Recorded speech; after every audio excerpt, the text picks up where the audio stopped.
Hi, self medication பற்றின awareness video தான் இது. ஃபுட் அண்ட் ட்ரக் அட்மினிஸ்ட்ரேஷன் ட்ரக்ஸோட சேஃப்டி ப்ரொஃபைல் வச்சு அது ஒரு டிஃப்ரெண்ட் கேட்டகரிஸாக கிளாஸிஃபை பண்ணியிருக்காங்க. அதில் ஒரு கேட்டகரி தான் ஓடிசி ட்ரக்ஸ், அதாவது ஓவர் த கவுண்டர் ட்ரக்ஸ். இந்த மெடிசின்ஸை நீங்கள் டைரெக்டாக ஃபார்மசியில் ப்ரிஸ்கிரிப்ஷன் இல்லாமையே வாங்கலாம். ஆனால் அதில் ப்ராப்பர் லேபிளிங் இருக்கணும். அதில் ட்ரக்ஸோட கெமிக்கல் காம்போசிஷன், கான்ட்ராடிக்ஷன், எப்போ நீங்கள் ஃபிசிஷியனை பார்க்கணும், அதோட அட்வர்ஸ் எஃபெக்ட்ஸ், இது எல்லாமே மென்ஷன் ஆகிருக்கணும். நிறைய கண்ட்ரீஸில் ஒரு சில மெடிசின்ஸ் தான் இந்த கேட்டகரியில் வரும். யூஎஸில் ஒரு சர்வே பண்ணியிருக்காங்க. அதில் 3.1 மில்லியன் பீப்புள் அவங்களோட லைஃப் டைமில் ஏதாவது ஒரு தடவையாச்சும் இந்த ஓடிசி ட்ரக்ஸை மிஸ்யூஸ் பண்ணியிருக்காங்க. அன்ஃபார்ச்சுனேட்லி இந்தியாவில் இந்த schedule X, H and H1 இதில் வர ட்ரக்ஸ் தவிர மற்ற எல்லா ட்ரக்ஸுமே நீங்கள் ஃபார்மசியில் வாங்கிக்கலாம்.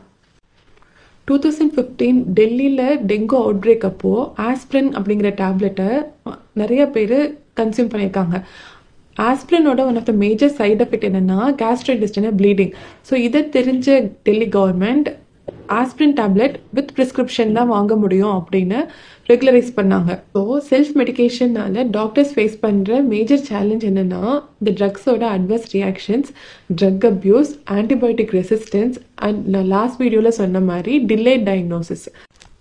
ஸோ இவ்வளோ ரிஸ்க் இருந்தும் இந்தியாவில் இந்த ட்ரக்ஸை ரெகுலைஸ் பண்ணுறதுக்கான ரீசன் இங்கே இருக்க reduced doctor to patient ratio. So எந்த அளவுக்கு உண்மை அப்படிங்கிறத we will wait and see.